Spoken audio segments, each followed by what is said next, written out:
මම අනුරුද්ධ බණ්ඩාර 2022 අරගලයේ සමාජිකයෙක්. මුලින්ම කියන්න ඕන මේ 2022 මේ ජනතා අරගලය ගොඩනැගෙන්නේ ජනතාවට තිබුණු සැබෑ ප්‍රශ්න නිසා. විශේෂයෙන්ම ආර්ථික සමාජ සහ දේශපාලනික මේ කරුණුත් එක්ක බැඳිච්ච ජනතාවට දැනිච්ච ප්‍රශ්නත් එක්ක තමයි ජනතාව පාරට එන්නේ. ඉතින් අපි විශ්වාස කරනවා ජනතාව මේ මුහුණ දීපු දශක ගණනාවක් තිස්සේ මුහුණ දීපු මේ ගැටලුවට විසඳුම් හොයාගෙන තමයි ජනතාව මේ ක්‍රියාවලියට සම්බන්ධ වෙන්නේ. විශේෂයෙන්ම ශ්‍රේෂ්ඨාධිකරණය විසින් පවා තීන්දුව කරලා තියෙනවා මේ හිටපු පාලකයින් මේ ආර්ථික අපරාධවලට සම්බන්ධ වුණා කියලා. ඒතුළු මේ ක්‍රියාවලිය එහිදී සාධාරණීකරණයට ලක් වෙනවා. ඒත් එක්කම අපි කතා කරොත් එහෙම මේ අරගලයේ හැඩය අපි දන්නවා ලෝකේ අනිත් අරගලත් එක්ක සංසන්දනය කරද්දී ලංකාවේ බොහොම නිර්පචණ්ඩ ආකාරයේ ස්වරූපයක් තමයි ගත්තේ. අපි හැම වෙලාවෙම මේ ප්‍රචණ්ඩත්වය සහ මේ මර්ධනකාරී ක්‍රියාවලින් අපි බැහැර කරා.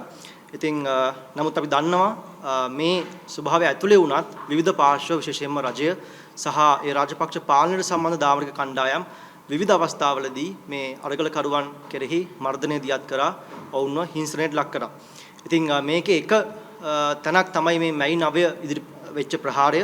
ඉතින් අපි දන්නවා මේ මැයි 9 ප්‍රහාරය කියන්නේ හුදෙකලා සිදුවීමක් නෙවෙයි.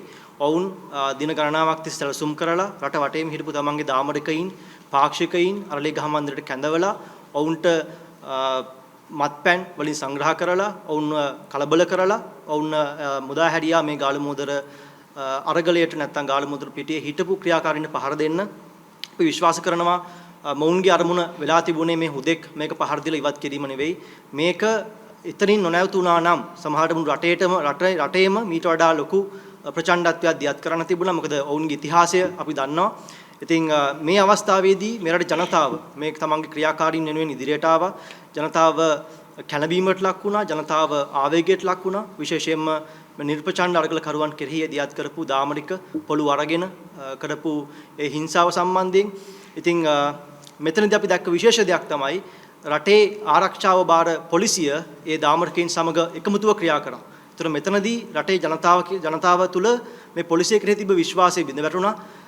යම් කිසි පිරිසක් තමන්ව ආරක්ෂා කරන්න ඉන්නවා කියන විශ්වාසය බිඳ වැටුණා. ඉතින් මේ ක්‍රියාවලිය තුළ තමයි ජනතාව තමන්ගේ ආරක්ෂාව තමන්ම සලසා ගන්න, තමන්ගේ හිතමිතුරන් ආරක්ෂා කරගන්න එළියට එන්නේ.